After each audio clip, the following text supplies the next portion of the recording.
Patiekalų kūrimas. Spausti patiekalai. Spausti naujas patiekalas. Įvesti pavadinimą. Pasirinkti grupę.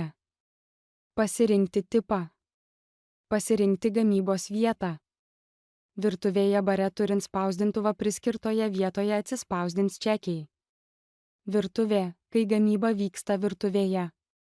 Savitarna, patiekalas parduodamas klientui iškart nuo prekystalio. Baras, jei bare naudojamas spausdintuvas. Įrašyti kainą su PVM. Būtinai turi būti pažymėta aktyvus. Jei patiekalas turi modifikatorius, pažymėti leidžiamos patiekalo modifikacijos ir pažymėti reikiamus priedus. Jei gėrimas yra su tara, prie grupės patiekalai spausti pridėti patiekalą, įrašyti tarą ir ją pasirinkti. Galima įkelti nuotrauką, spausti pasirinkti failą ir pasirinkti reikiamą nuotrauką. Spausti saugoti.